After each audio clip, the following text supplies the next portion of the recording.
Good morning, good morning. My name is Reverend Casey Taylor. I use they, them pronouns. Welcome to Spiritually Uncuffed at the United Life Center for Spiritual Living in Oklahoma City. We are in our new home in Project 3810. We've blessed it with some prayer, and we're doing cozy for February. So Deanna Reed is here and will be doing a sound bath for us a little bit later. And this week's theme is emptiness, the wonder of interbeing. And so this experience of interbeing has shown up in a variety of different ways. Meaning that right now I don't have my phone, so I don't have our vision and mission statement memorized, and I have no notes with me. So we're just gonna let it rock, let it roll. The website, even this whole experience of the wondrous of interbeing, things have really shifted where today our website, the events page isn't loading properly. And when I go to log in to fix it, the login just isn't, everything is just spinning. I can't even get in. So I'm just in this place of recognizing that sometimes websites are where we're supposed to go. Sometimes spiritual community, getting cozy and getting comfy with one another is the right perfect thing. What are you sliding at me? What do we have? Oh, well, you're sliding the website at me. I appreciate it very much. The website is up, but the events page, oh no, the events page is up and open and accurate. Yeah. Thank you. Yes, thank you for pointing it out. Yeah. So I thought it was down, and it's not. Well, maybe it was. Well, maybe it was, but at least we had a mission statement. Yes. Look at the wonder of interbeing, and at least we have a mission statement. Yes, yes, yes. So the beauty of interbeing is that I don't need to know. I didn't need to know where this information was going to come from. I spoke it out loud into the room, and voila, and so it is, right in my hands. So I am going to speak a sentence at a time of our vision and mission statement, and I invite you to repeat it with me. Awesome. We are a loving, inclusive community. We are a loving, inclusive community. Joyfully expressing spirit. Joyfully expressing spirit. We honor, celebrate, and support We honor, celebrate, and support each individual's awakening to their spiritual magnificence. each individual's awakening to their spiritual magnificence. We empower each other We empower each other to create happy, healthy, abundant lives. to create happy, healthy, abundant lives. Beautiful, y'all did that really well. Oh. Yeah, and We had to listen.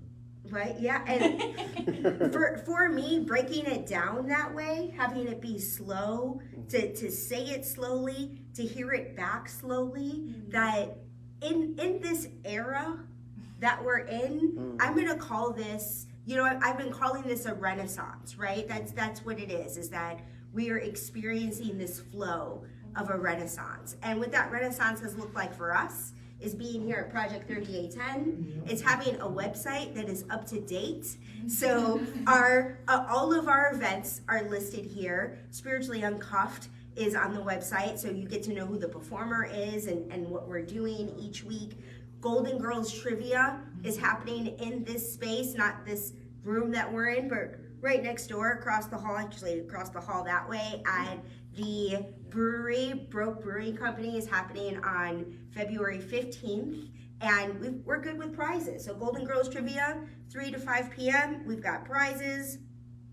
We have a concert coming up in this room, free concert happening with Jesse Powers, which I've not put on the website because, like I said, that whole spinning situation, but I think I know a way to get around it. So I'm gonna do that, make that update, and that concert is coming up on March 5th and that information will be on the website super soon. The potluck is happening today. Some people have brought some stuff, and that means there's enough for all of us to eat. And for those of you who are joining us possibly at a later time, there are gluten-free options, and our gluten-free people have a tendency to join us a little bit later. So there's vegan, gluten-free. I made this like bean vegetable stew situation. If you didn't bring anything, enjoy what we got, because we brought enough to share. So that's happening today, right after we wrap Spiritually Uncuffed. And now is usually what we call our meditation and prayer portion is what happens. And we're gonna shift it a little bit differently because we've got Deanna Reed here leading us in a sound bath. My thought is we're gonna have a conversation a little bit.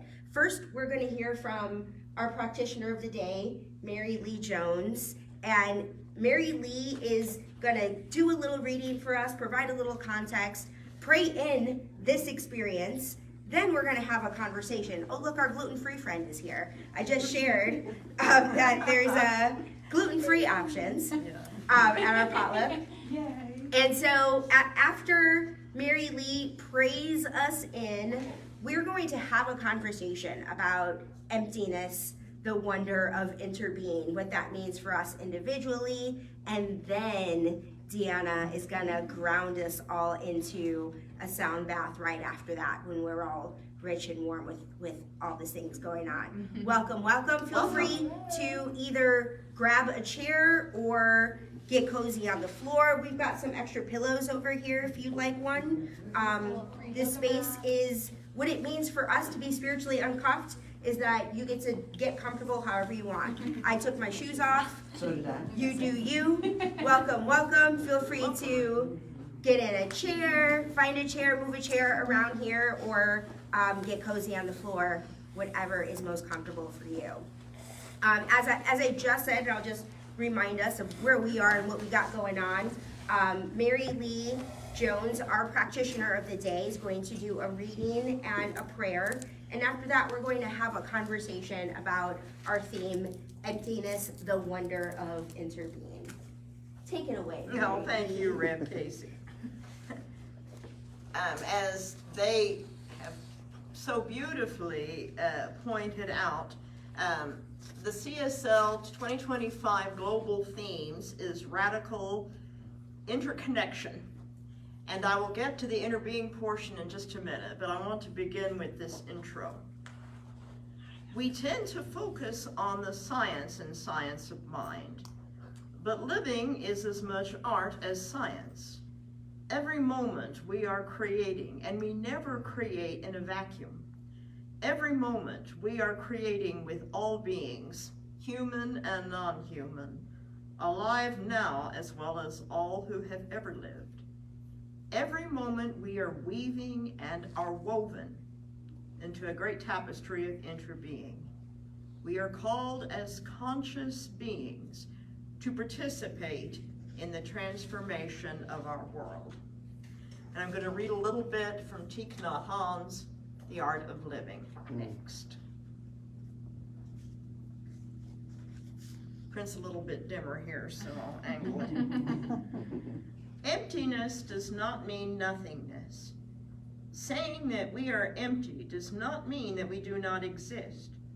No matter if something is full or empty, that thing clearly needs to be there in the first place.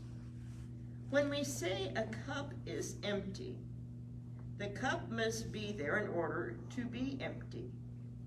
When we say that we are empty, it means that we must be there in order to be empty of a permanent, separate self.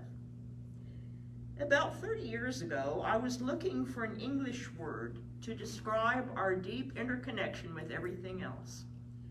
I liked the word togetherness, but I finally came up with the word interbeing. The verb to be can be misleading, thus we cannot be by ourselves alone. To be is always to interbe.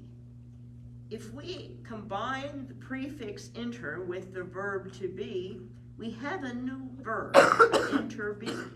To interbe reflects reality more accurately. We inter-are with one another and with all life. There is a biologist named Lewis Thomas whose work I appreciate very much.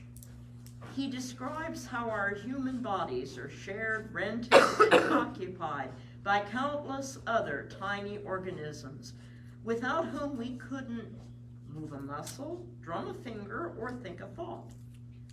Our body is a community, and the trillions of non-human cells in our body are even more numerous than the human cells.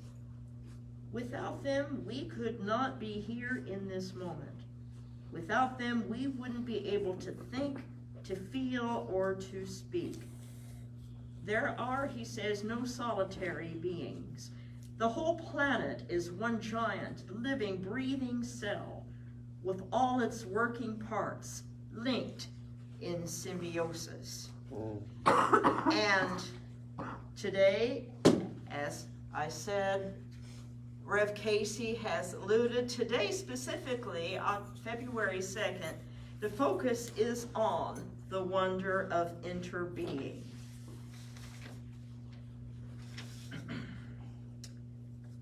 This month, we will explore how the practices of interbeing and mindfulness can help us navigate life more skillfully. Interbeing, as we have shared, is a concept popularized by Vietnamese monk Thich Nhat Hanh. Interbeing is the idea that all things in the universe are interconnected, with each entity existing only because of the existence of others. Our actions and existence are inextricably linked to everything else in the cosmos. We inter-are with one another and with all life. Each of our bodies is shared and occupied, as I read, by thousands of other organisms, and these microbes are necessary for us to live. It is imperative to get away from the myth of the self-made person and realize without an intricate web of interrelations, we could not survive. As Thich Nhat Hanh writes, when we free ourselves from the idea of separateness, we have compassion, we have understanding, and we have the energy to help. Through mindfulness, we can embody interbeing.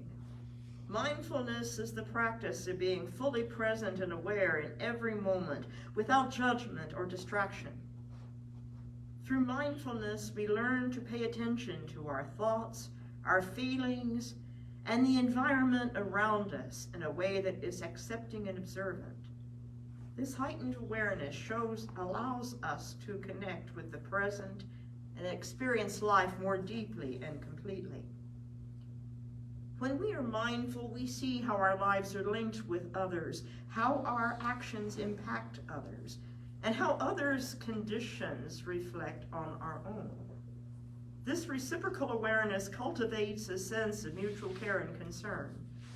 Mindfulness thus dissolves the barriers we often erect between ourselves and others, revealing that caring for others is inherently caring for ourselves.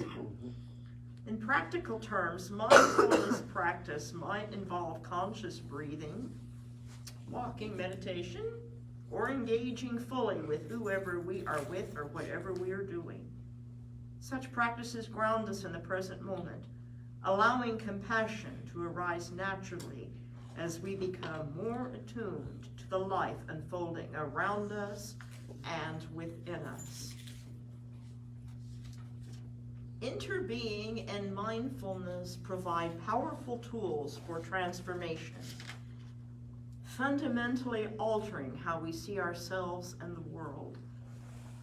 By recognizing that personal health, economic stability, and environmental sustainability are dependent on the health actions of others, we can advocate for policies and systems that are beneficial for each person and supportive of communal and global well-being. One second, I'll find my place here. Every thought we produce, every word we pronounce, everything we do changes our body, mind, and environment. The environment in which we find ourselves is us, and it is the result of our action. You have to be responsible for both your own body and mind and for your environment. Your environment is you. With mindfulness, compassion, and understanding, you can assure a better future for yourself and for the world. And that was all quotes from Thich Nhat Hanh. Mindfulness and Interbeing remind us there is no out there, nor is there any other. We are all joined together. Thus, when one person suffers, the whole world suffers. As caring human beings, it is incumbent upon us to work to make a difference in the world. In the words of Haile Selassie, the former Ethiopian emperor, throughout history, it has been the inaction of those who could have acted, the indifference of those who should have known better, the silence of the voice of justice when it mattered most, that has made it possible for evil to triumph. As we seek deeper connection and purpose, let us embrace the transformative practices of mindfulness and interbeing as we take those blessed concepts into prayer.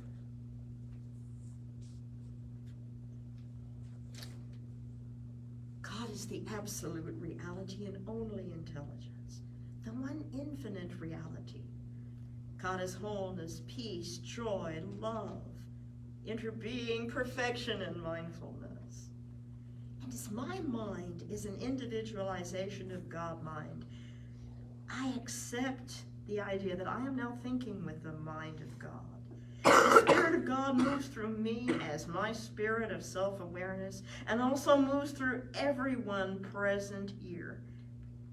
God is right where everyone is as the glorious light beings of divine energy that they are. With the knowledge that everyone here present is one with God, surrounded by acceptance of the existence of all the gifts, joys, riches, and blessings of the universe, I now speak my word for all. I realize and completely accept that the creative law of spirit is acting through everyone present to bring the transformative practices of mindfulness and interbeing into their lives. These are their spiritual truths. And to see the transformative practices of mindfulness and interbeing as being theirs right now, without any need to know how that is going to manifest. And I give thanks for this knowing the truth about everyone here and for the transformative practices of mindfulness and interbeing that are flowing into their experiences right now. And I now release this treatment and my word for everyone here into the infinite activity of the law, which always says yes and more, my beloved. And as I have declared and deeply felt, and so it is. So it is. Thank you, Mary Lee. I am so grateful for all of that context on emptiness, the wonder of interbeing, because in my own personal experience of being present with this theme over the course of the week, every time I opened these documents, something pulled me away from it. And I had to know and trust that I didn't need to look at it. And what has occurred is that you've done this deep dive and presented this theme to everyone in a way that I never would have or could have, and really set us up for this discussion. So it's a perfect demonstration of emptiness, the wonder of interbeing in action in this space here and now.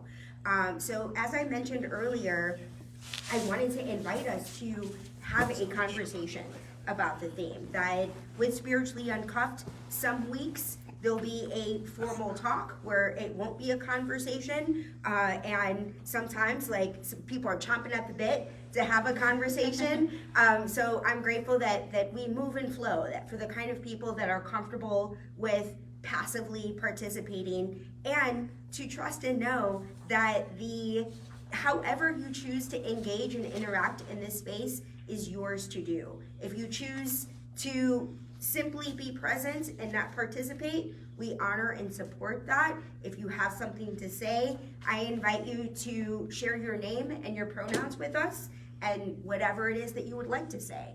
So as you have just heard, I don't even have this Not Han book. So again, would not have prepared any of this for you in the way that Mary Lee was divinity spirit, as Mary Lee nudged her to present this material for y'all right before we engage in this discussion. So what are your thoughts? What are you feeling? And the things that are happening in the world. And know that one of the reasons we're calling this Spiritually Uncuffed is we're being conscious and aware of the fact that there are things happening in the world that we're not running from. We're not being polite. We are not making efforts not to shake things up or say things in a way that we think won't go over the right way. That what it means to be in spiritual community, what it means to show up as Spiritually Uncuffed, is this is a dedicated space for us to be who we are, not bound by any ideas of what spirituality means.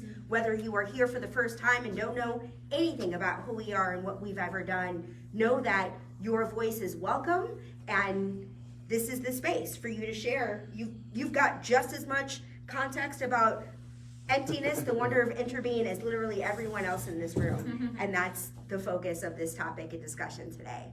So what do y'all want to bring into the space? Donnell. Yeah, so Donnell called he, him. There was a South African proverb I read this week over love, because I've been studying love a lot lately, and it's Ubuntu, which means I am because we are. And I was thinking a lot about the concept of how beautiful that is to know that a lot of the expression that we come up with in who we are is always cultivated by the collective conscious, especially like in small communal living where they are so interconnected. And in this culture where everything seems to be so divided, I think we lose sight of that. You know, we lose sight of our interrelated and the role that we play within all of the moving parts. And it makes me think, like, what if it may, even in times where chaos is really important, that we don't like it, doesn't feel good, like pruning, but what if that is still a part of the grand design?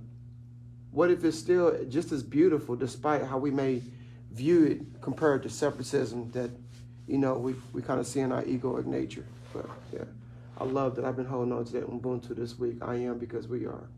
I think it's beautiful. Yeah, that's good. I appreciate you bringing that up in February and Black History Month. Like, look at you making full use. Yeah. Throw that in there. February. Just slide it in there real quick. Yes. I am with it. Desmond Tutu's granddaughter, Mundu Ngomane, I believe is her name. It's some variation of that, which is why I said Desmond Tutu's granddaughter for context. wrote a book called Ubuntu, and it's about how applying these principles to everyday living allows us consciously not to operate from that place of division. And I'm grateful that you brought that up. That's why I said that this space is Spiritually Uncuffed, because, you know, despite how we vote, despite how we feel about what's happening in the world, that we are each affected by each other's choices. And we live in a culture where blame is prevalent, where pointing fingers at others for their choices and the ways that it impacts us individually is prevalent. And I'm grateful that we get to step out of that, to come in here and to show up as Ubuntu. So I'm grateful for each one of you for doing that. It's good.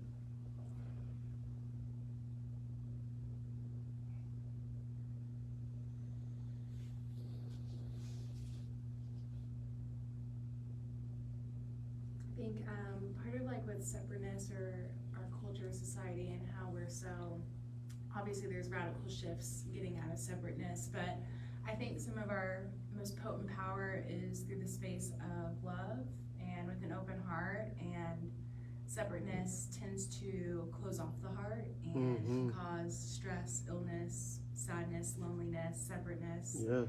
And so, with that being said, I think there's something really beautiful and really powerful and profound about keeping an open heart, even in the spaces where it feels so isolated, because when your heart is open, you're never alone. You're Yeah. always interconnected to something deep, deep within you or deep around you.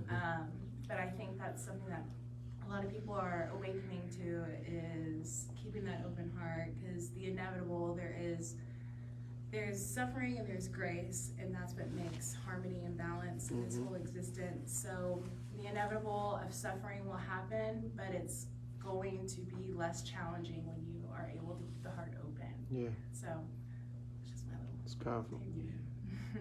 Very powerful. Deanna Reed, you use she, her pronouns? Oh, yes, I'm sorry, I didn't even introduce myself. Yes, Deanna Reed, she, her.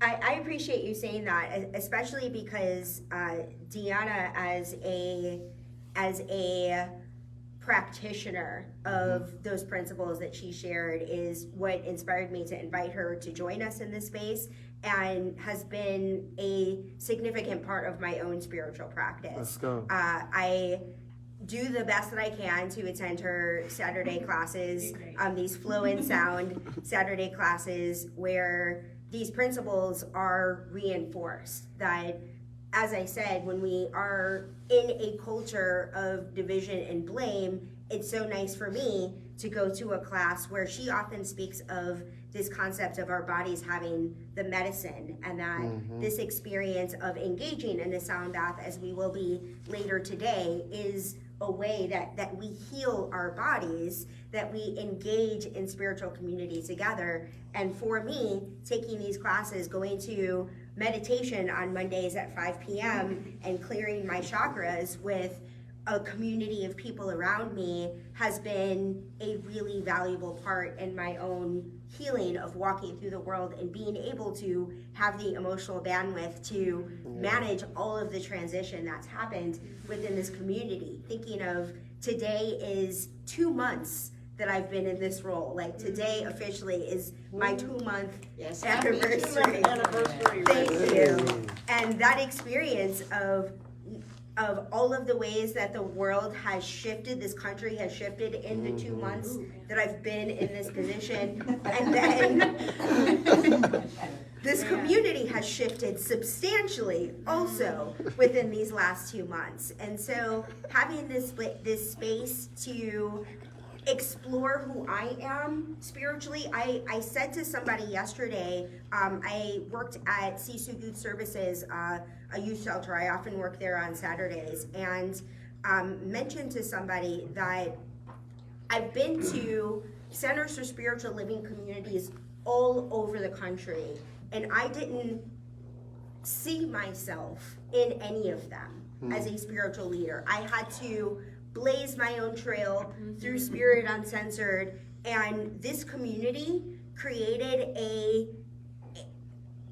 space for me to show up authentically and be celebrated authentically in a way that no other spiritual community I've ever been a part of around the world, with the exception of the one that I created for myself. And the flow, to serve this community as the assistant minister for 3.5 years, for Rev Lynn to hear Spirit tell her that it's time for her to move on, for her to honor that, be present with it, hold it in prayer, say yes to it, and this community to embrace the transition and everyone identifying what is theirs to do. Joan Ackley, who served as our music director for the last 2 years, said, I want to make space for something new. And that created the opportunity for Deanna Reed to be here this morning. It's good. So, Emptiness, the wonder of interbeing. What do y'all think? We've got time for a couple more comments before we take all of this into a sound bath meditation together. I think through emptiness, you open up the possibilities of all different types of miracles to flow through. Not nothingness, but emptiness, clearing it out, because you're still aware, you're still present, but to be open in that way, beautiful things are able to conspire in your favor. So yeah. Yeah, that's kind of where I was taking it, and just really thinking about how, you know, too often we identify emptiness as something negative, but really seeing it from a positive light. And I can't fill myself with the greatness, right, until I empty myself. And it's almost like the school age thing, you know, you start in kindergarten and you begin to learn all of these things, right? But then as you graduate to middle school, to high school, to college and beyond, like I have to empty some of that old learning, old teaching, right? And it goes back to kind of what Donnell was saying as well, just it's the pruning process of it all. In order to get the beautiful vines, the beautiful rose bushes, right? I gotta cut back all that appear to be beautiful. And I think sometimes it's just taking a step back and emptying. I think it's beautiful. It can be a little scary too. Oh, it's very scary. Yeah, it's uncomfortable. It's like... I think about cleaning out your closet and how we have our clothes that we typically identify, an essence of perceived identification, right? I got so many clothes I don't even wear that I just have in there just because, but you can't have anything new without creating space for it. Absolutely. You know, it's going into the void, and although we don't talk about that often, we talk about the light more than we do the dark, right? Because the dark you can't see, but it's infinite and there's so much potentiality in it. It can be a beautiful thing. I guess it depends on how we perceive it. And thank you for mentioning the dark, because that's something that I personally haven't had a lot of conversation with others about. But one thing that I always acknowledge is, just like you said, we talk a lot about the light, right? But what are we really? What do we come from? Darkness. Yeah. It's all dark. Yeah. The light is what we create. Yeah. Well, You that's know? good. So That's really That's good. amazing. I like that. Real quick, Mary Lee Jones, she, I her. forgot. Right now, particularly in these times, things are very, very dark, and if we choose to perceive them that way. But I think if we stay empty in a positive way and fill that with light and love and possibility and knowing that what's going on around the world, particularly, we all know in our own country right now, if we just, that is really not the truth of things. There's so much more, so much grander, greater, more positive things. And I think for myself, if I focus that direction, then, as I said, it does cleanse my body, it cleanses my mind, and gives me the thrill of hope and knowing goodness will ultimately That's prevail. good. That's And really through good. love and positivity. There's a lot of beauty in trust and faith, and that's something that, keeping the heart open, it's just inevitable. Those type of energies Absolutely. will just surround you. And I think that's also something that is a little bit of a challenge in our world, is trust and faith, especially with what's going on in our outer world. Situation. But just like love is a superpower, that trust and faith that, like, you know what, no, it'll work out. Like, it is something that keeps the light shining bright even in the darkest of days. I like it. I feel like that's a beautiful note to transition into a sound bath meditation. How are we looking on time, y'all? What time is it right now? 11:34. 11:35. It's 11:35. So, how does everybody feel about a 15-minute meditation sound bath? Does that feel like too long, too short? 20 minutes, is that your preference? Make it the 20 minutes. I vote for 20, if you just want. 20 is my feedback. vote too. I know sometimes people are like, Short. they What say is like that? do you like 20 minutes? Does that feel good to I you? can go as long as y'all want, so. Well, I knew that about you. Y'all just say the number right there. I got my blankie Yes, and my there's a little extra my Care yoga Bear. mat Yeah, I think that was a there, yoga wants it. mat over there too. Yes. Deanna sharing her yoga mat. And make sure I grab my phone. Yes. Thank you for I mean, I Okay. forgot about being prepared. Okay, yeah, me too. So, has anyone not experienced a sound bath? Oh, yeah. Okay, cool. Is anyone not aware of what a sound bath is? Okay. I want to put some I'll words explain a on. little You're bit. gonna make noise. We're gonna make some noise, some vibrations actually. So sound baths have been around for thousands and thousands of years. It's a very ancient practice. We're all made up of water. We're very energetic, vibrant beings, and each of these bowls, there's so many different frequencies and vibrations, but these specific bowls, when struck or strummed, the vibrations send sound waves, and they penetrate different energy centers within our body. And so our bodies are so intelligent and sophisticated in the ways that they absorb energies, memories, trauma, sensations. So those are stored within the energy centers within our vessels. So these bowls are here to help break up energies that no longer serve us, that are blocking us, so we can clear those channels and live more in vitality, harmony, balance. So take what resonates, leave what doesn't. But the most important thing is to just do your best to relax and vibe. If they resonate with you, fabulous. If not, that's okay too. But nonetheless, the more that you're able to rest and relax, the more the medicine within yourself, the healing within yourself can be activated. Whether that's assisted by the bowls or not, that's up to your own being. But yeah, it's all pure loving energy, and hopefully it helps you to feel a little bit better. So for now, let's just get nice and comfortable. And I encourage you to just get into whatever position that just supports your stillness. And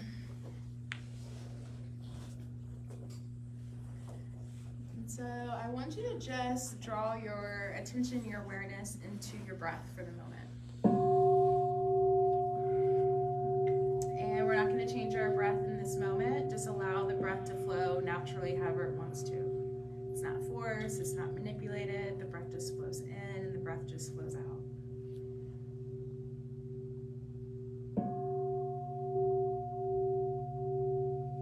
As the breath flows in and the breath flows out, the body will start to relax a little bit more deeply into the earth beneath you. Allow it to.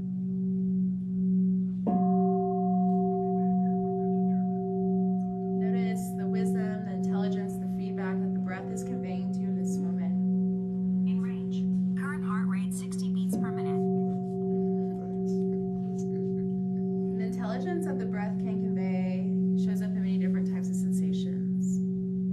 Maybe the breath is smooth or rigid or deep or shallow.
presence matters.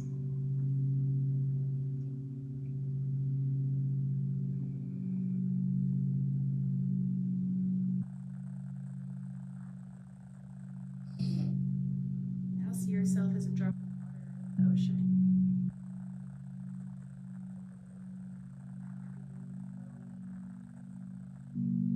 Existing in harmony with all others. There's no separation, only movement, only connection.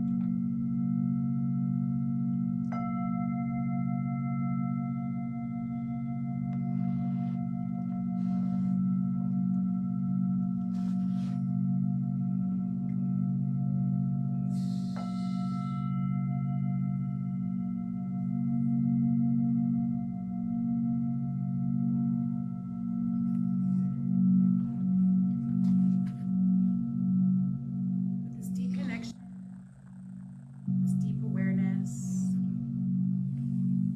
I want you to see if you can bring your mind to someone in need of love, healing, or support. Maybe a friend, a family member, or even yourself. With each inhale, drawing compassion. With each exhale, like ripples expanding on water.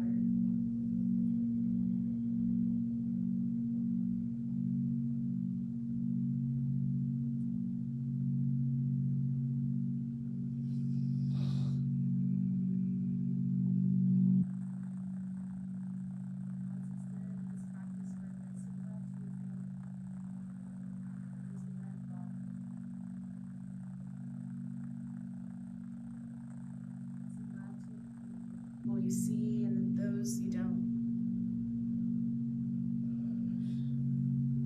Send love to all beings, the trees, the rivers, the animals, the sky.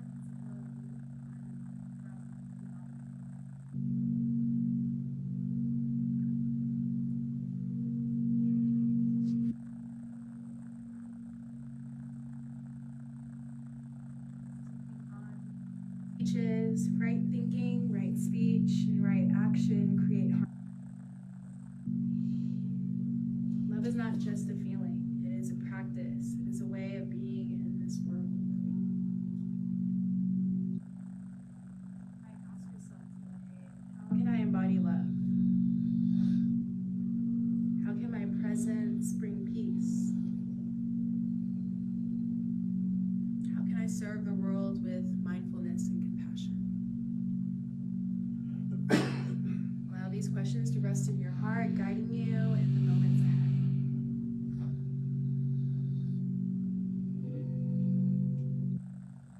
Mind drifts.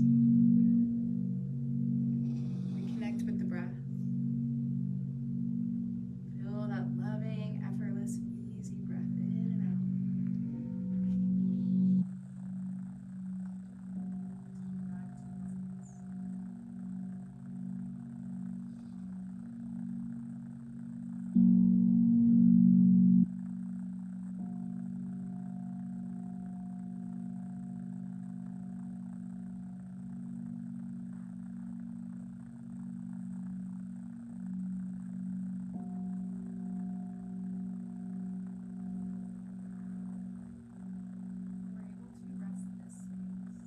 Stillness, of love, centeredness, groundedness. The body naturally taps into this beautiful power of self-healing, soothing, restoration. Being in this space, fear dissolves, grows stronger within and around us. Murkiest waters.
the chest.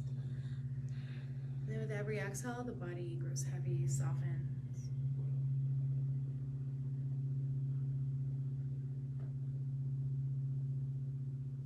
Maybe as you breathe in deeply, you fill yourself up with gratitude for your practice, for this awareness, for the miracle of life itself.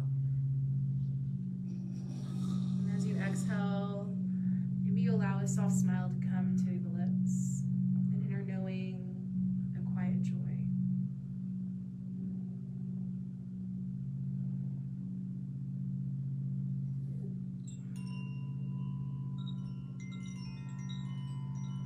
When you're ready, begin to bring gentle movement to your fingers, your toes. Slowly return to the space around you.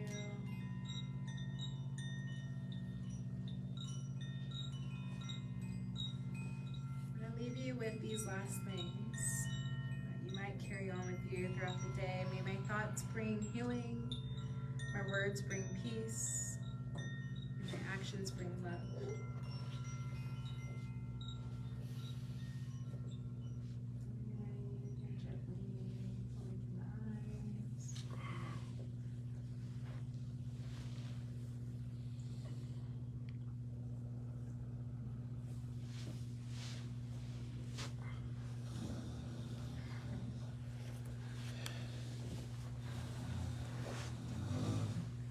I think it worked. Basil was the one who wanted a 20-minute meditation and 30 seconds in. Yeah, that going to work at 6 a.m., that's what that is. That'll do that to you.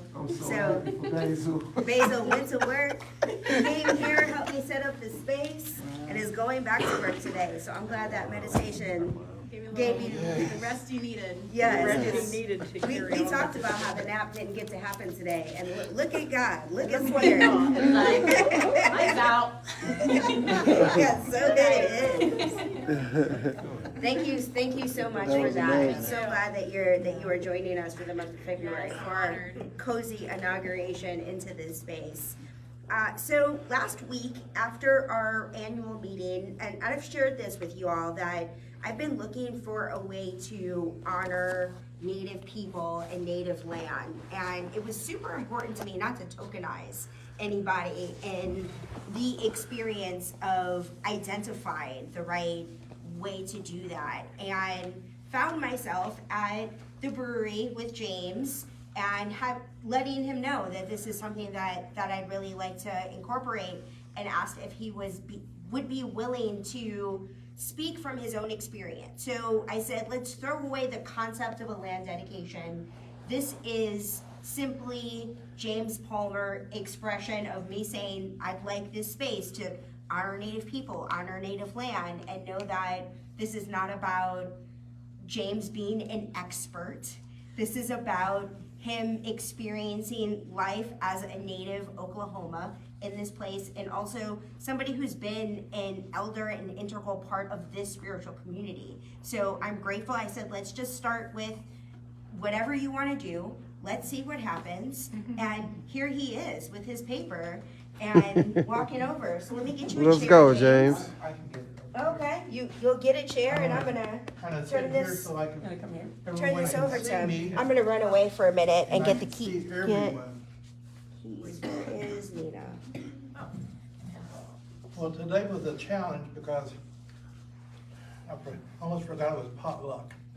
And secondly, I forgot we were here and I was going to go to the other place. Man. And then I realized March 9th, we were going to start at 1 o'clock. So I was Yes. confused all the way around. Thank God I made it. I'm gonna split this into 4 parts.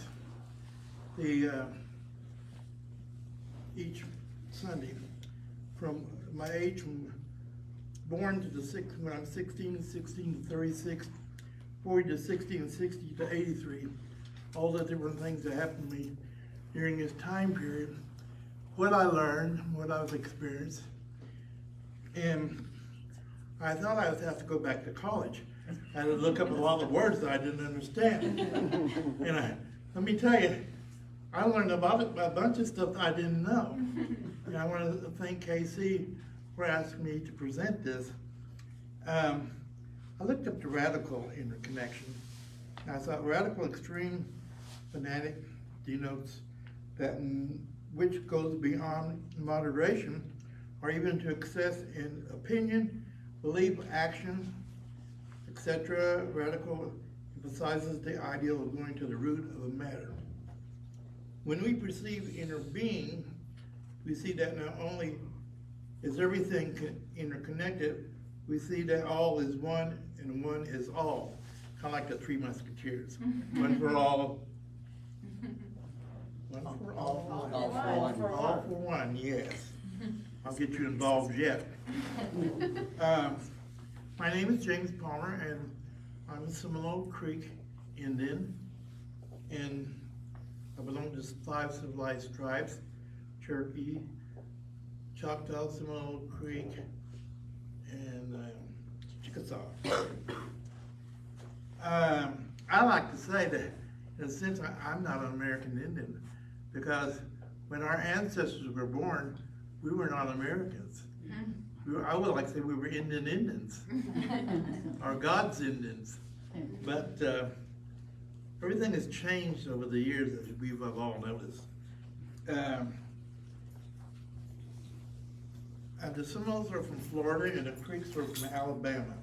And Osceola was the chief, and I'm pretty sure I'm direct descendant from Osceola. And we always had what you call the green corn dance, which is the most important ceremony in the Seminole culture.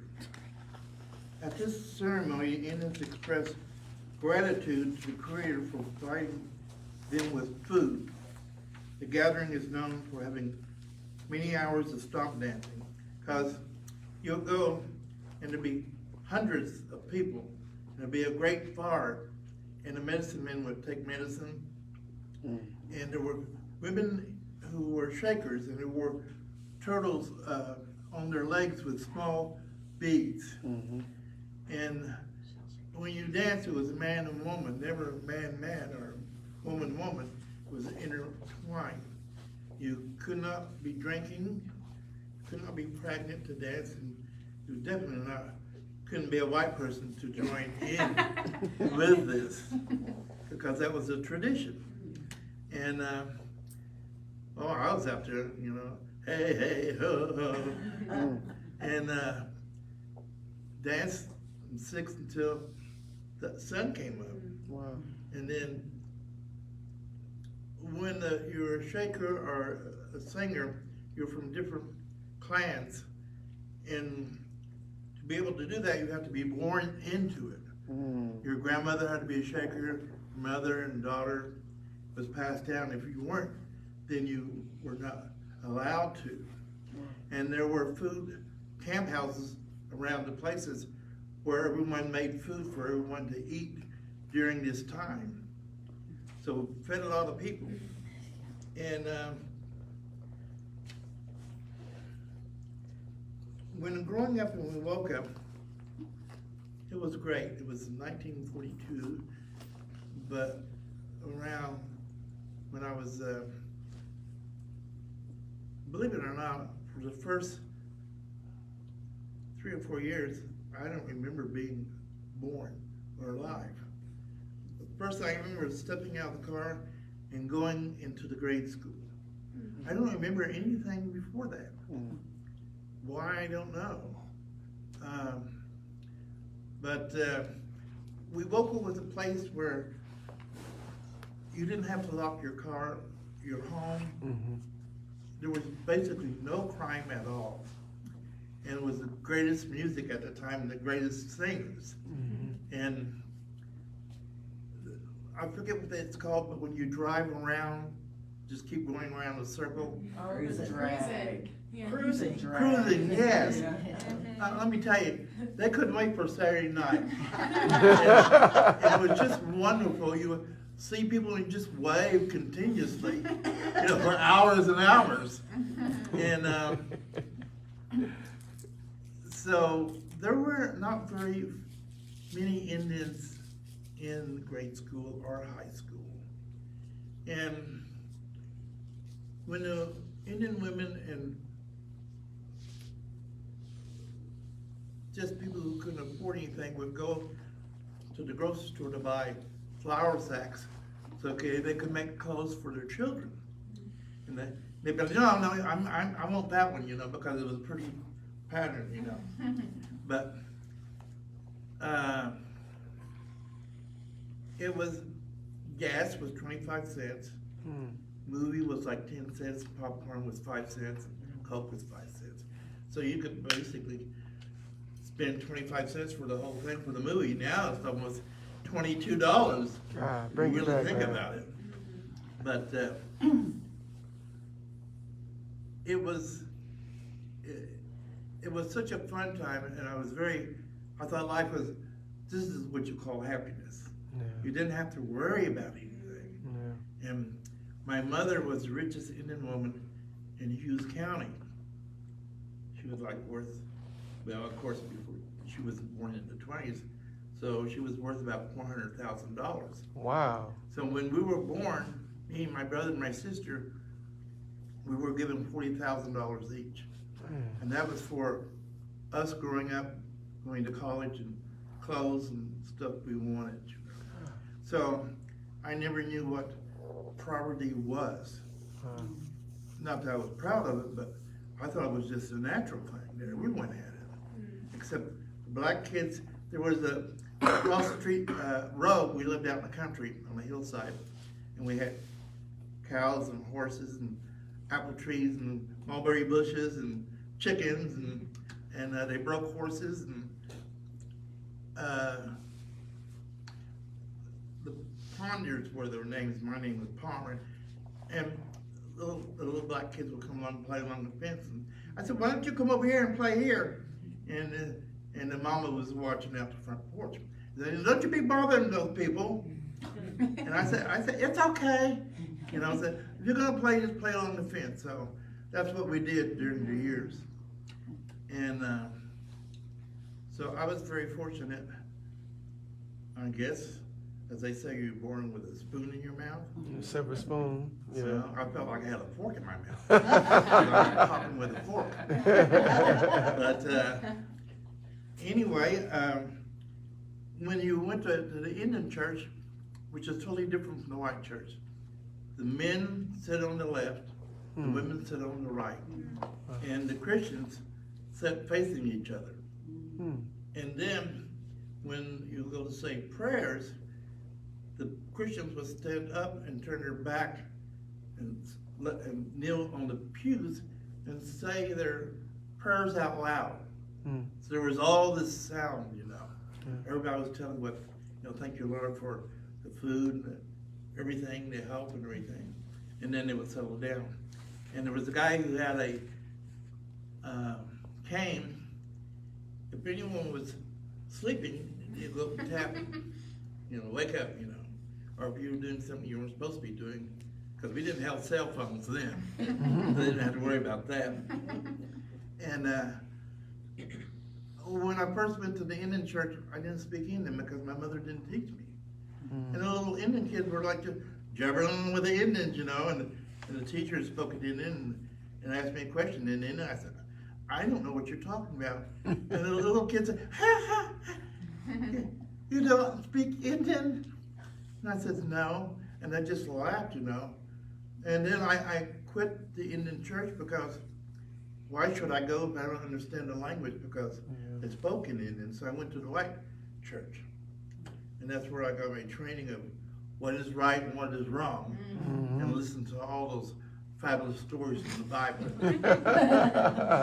And so I was baptized at the white church. And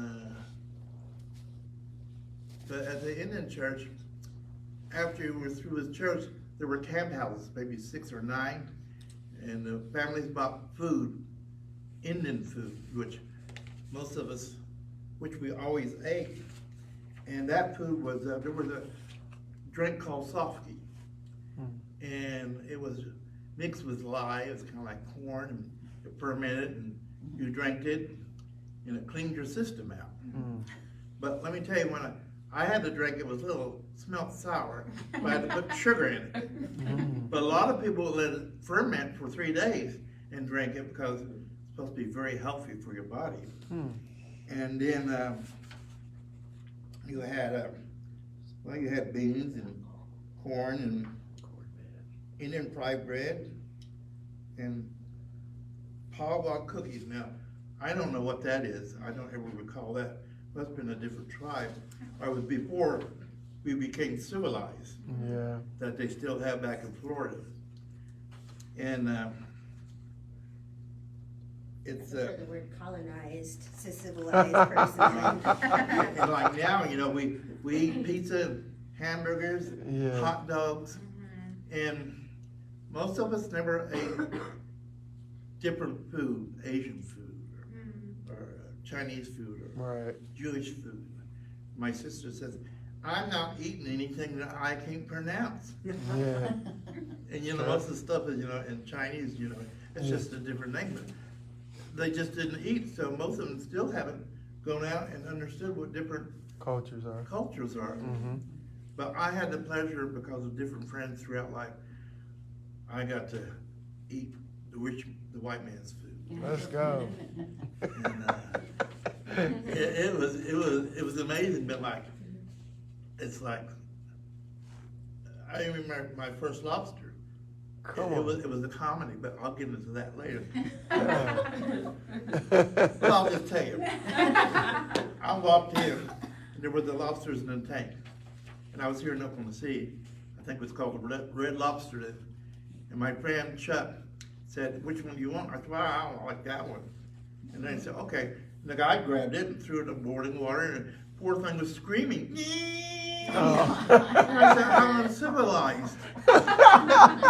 And so we sit down at the table, and they brought the little bib. And I said, what's this for? Well, you're supposed to tie it around your neck. I said, why? Well, it says to keep the food off your, if you drop anything. Yeah. I said, well, I eat close to the table. I'm not going to drop anything. And then they brought these little cracker things.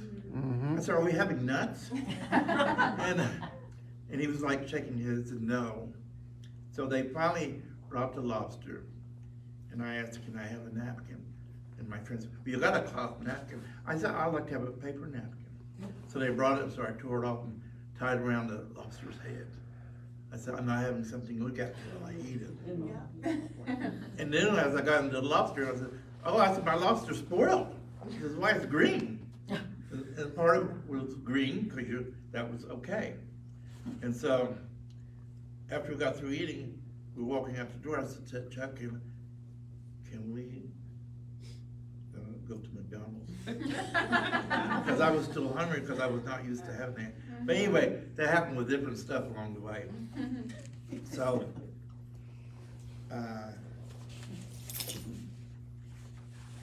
I didn't know this. The Indian Citizen Act of 1924, enacted June 2nd, 1924, was an act of the United States Congress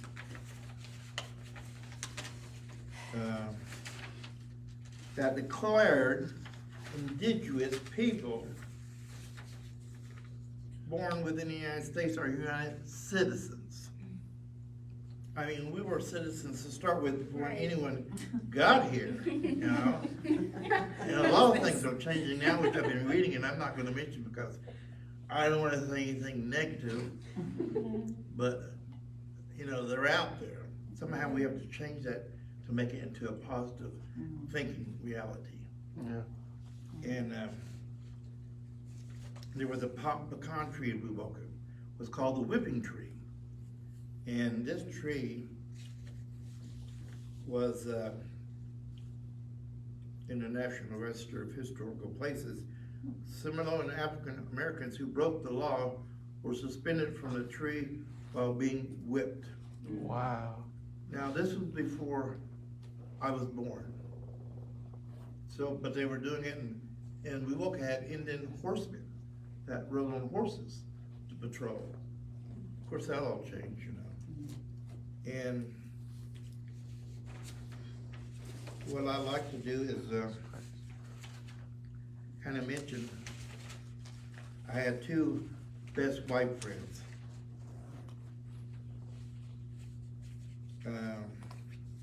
But when I was growing up, my mother says, you're not supposed to run with those people, just stay away from them.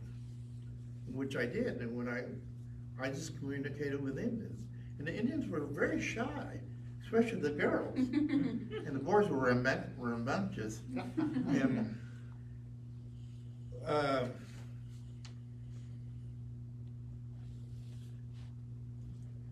I went to a football game with my two best friends I had for 2 years. And then there was a prom afterwards. I said, are you going to the prom? And they said, no, that's for sissies. And they said something else. He said, well, are you going? I said, yeah. I said, you are? I said, yeah.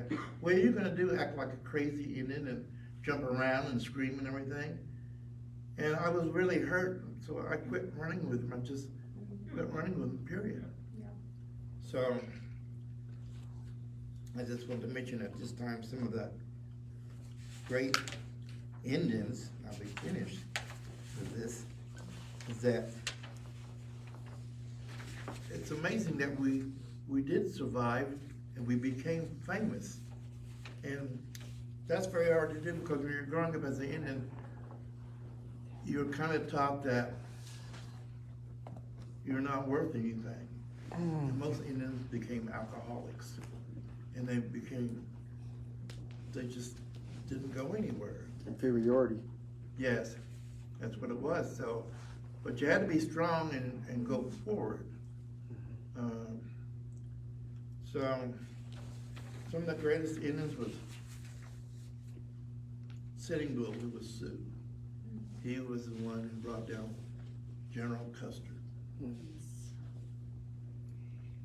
And then there was Sacagawea, who was Shoshone, that trailed the territory for Lewis and Clark and finding out all the different things and interpreted the language. And Geronimo was Apache.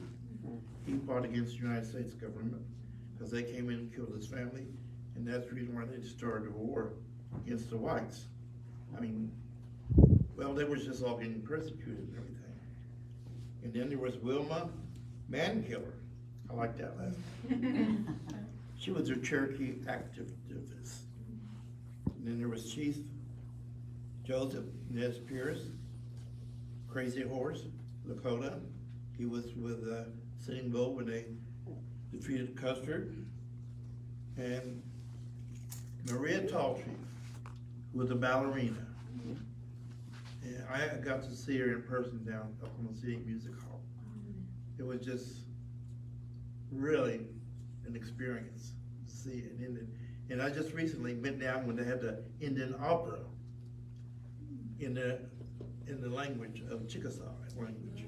And they had to come a long, long ways. And then Jim Thorpe, who was Sack and Fox, was the greatest athlete ever. And along the way, because he played baseball and got paid, he got all of his trophies taken away from him, but they were all reinstated later on. And he, I think, anyway, Ira Hayes, who was Pima, was one of the first American Indians to raise the American flag. And he couldn't handle the, what is it called when you come back and everyone's PTSD. celebrating that Fame. he became alcoholic and died in a ditch. And Johnny Cash wrote a song about him, which I thought was very negative, but it was the truth. Sometimes the truth hurts, but if it's true, it's true. You know, you can't change history. And then, well, the list goes on. But I just wanted to tell you that some of the stuff I learned from growing up to the age of 16. Next week, we'll go to another stage, and it keeps going. And let me tell you, there's some interesting things that you won't believe. But I want to thank KC for asking me to present this, and I feel very privileged. I feel very That's proud. awesome. because I'm Indian, but I would also be proud if I was black, Chinese, or whatever. The only thing I wouldn't be proud of, and I won't mention that race. Thank you very much.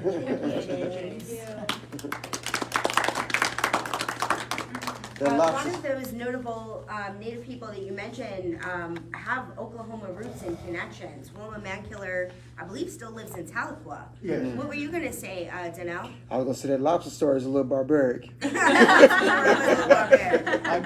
Yes. My grandfather played baseball against Jim Thorpe. Crazy. Yeah, a lot of Oklahoma connections. So I'm grateful that. Thank you for sharing your personal experience of That was awesome. being from Wewoka. I had a client, like real quick, in social services, there was this housing program where the person had to literally be homeless the night before.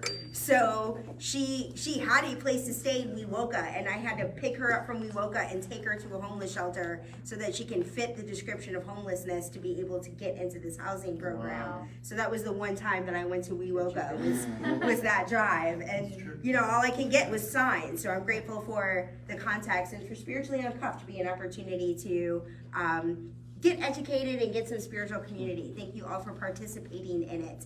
As I'm gonna pass this basket to Mary Lee, I'm gonna invite us to speak our giving affirmation together as we give and as we actively participate in giving in the spiritual community. If you don't have anything to put into the basket, you can add your energy as Basil is demonstrating right now. And Place your hand over. if you'd like to make a donation on our website at unitedlife.org at a later time, you are welcome to do so. I'm going to speak our affirmation and invite you to repeat it after me.